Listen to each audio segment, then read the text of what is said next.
I want to share with you a story that happened to me 15 years ago. I had a uterus infection at the time, and my gynecologist, while looking at his computer screen in an office that looked like this, said to me, "Oh, and by the way, you're never going to have any more children," and continued reading whatever he was reading on his screen. Not only was the message that he conveyed a difficult one, but the way he said it made the situation so much more difficult.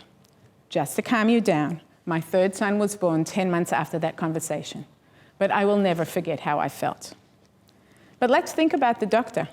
It's not his fault. Did anyone teach him how to conduct a difficult conversation? Or many of the non-academic skills that doctors need, such as managing under stress, leading a team, conducting research, or teaching interns? When I asked interns in Israel, they said to me things like, "My mentor is an amazing doctor, but he doesn't know how to teach. And I feel uncomfortable to ask him questions." When it's time to decide if an intern or fellow can become a senior doctor, usually these skills are not taken into consideration. You can be regarded an excellent doctor without all these competencies.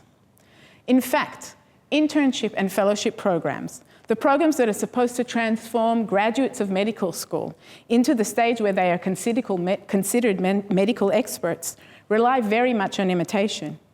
Interns are supposed to observe what the experts do and learn by observing and imitating them.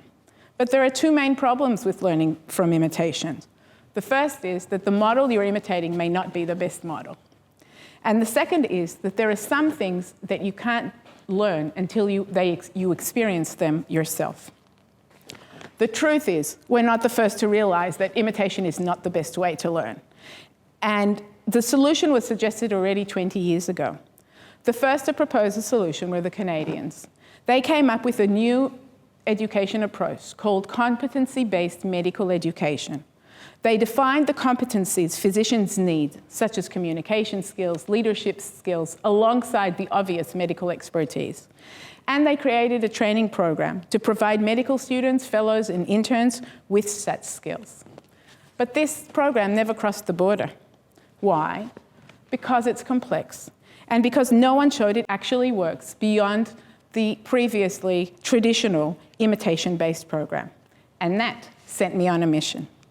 My name is Vashdi. I'm an organizational psychologist. I belong to the Division of Public Administration and Policy, and I am part of a steering committee that took that process that never crossed the border and understood that if we want to implement a new fellowship program in Israel, we need to first prove that it works. We decided to start off with a neonatal association, the premature baby doctors. As premature baby doctors, they work under pressure. They have to be expert in all the human systems, and they're really nice people. Together, we took the Canadian program one step forward. We defined the competencies needed for these premature baby doctors. We designed a program, and we validated it. We examined if it works. Based on interviews and observations of many stakeholders, we defined the competencies. We realized that if we want this to work, we need to Israelize the program and make it simpler. We created our own flower of competencies, combining the 7 Canadian competencies into 4 Israeli competencies.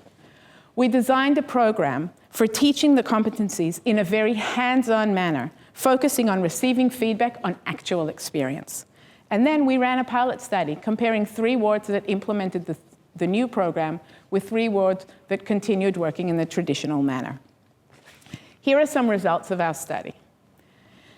In this graph, you can see the extent to which the other ward members felt the intern or fellow was independent and could be left alone to conduct medical procedures.